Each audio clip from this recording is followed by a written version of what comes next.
types of sexual reproduction that are observed in plants. There are three basic types of sexual reproduction observed in plants. One is isogamy, second one is anisogamy, and third one is oogamy. Let us see how these three are different from each other. Isogamy, which is otherwise called as homogamy. Iso or homo, that means same type. As we are aware of the fact that in sexual reproduction there is fusion of two gametes, one is male and the other one is female. In this type of fusion, the organism produces two gametes, but both the gametes are very much similar in morphology. That means you cannot differentiate which is male and which is female. Both are similar in their size and shape. Then how are they different from each other? They're different from each other only in terms of physiology. And because they have flagellum, both are motile in nature, right? So isogamy is the kind of fusion in which both the male and female gametes are similar in terms of their morphology, that is their size and shape, but they differ only in terms of their physiology. In this case, we cannot distinguish which is a male and which is a female. Such kind of organisms are called as homogametic, and you can find this isogametic fusion in algae, fungi and lower plants. Example, Cladophora. Now, coming to the second type, anisogamy. Anisogamy is otherwise called as heterogamy.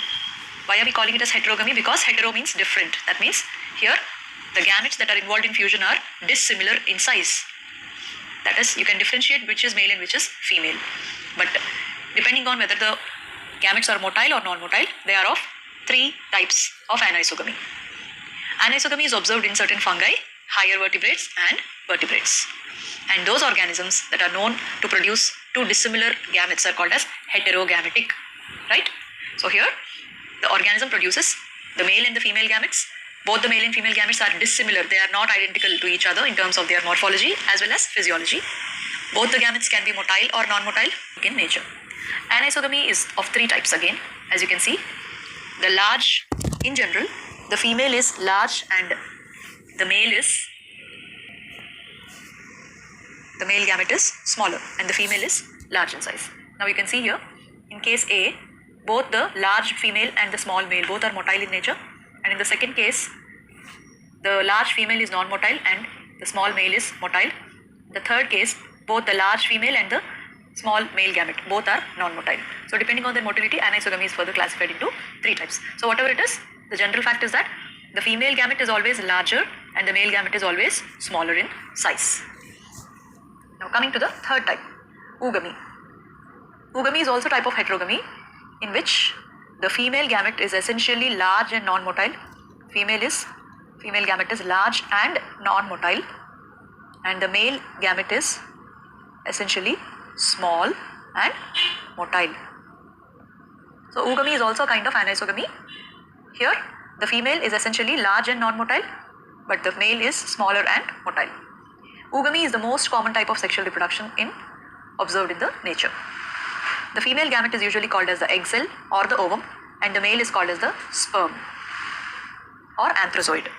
Such oogamy is seen in higher algae like volvox and in plants like bryophytes, ferns, that is pteridophytes, and gymnosperms.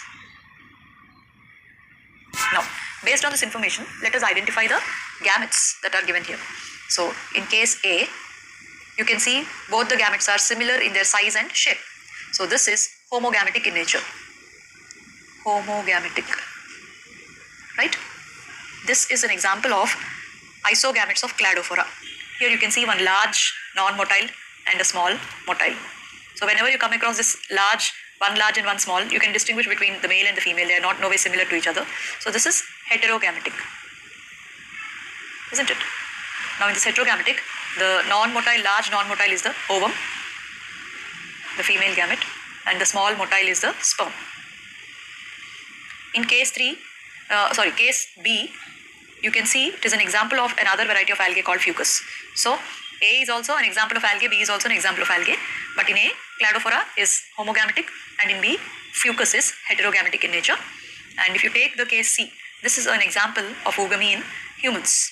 Here you have the large non-motile ovum or the egg, which is non-motile, and the small motile sperm, otherwise called as anthrazoid, right? So this is how this diagram you can identify them very easily.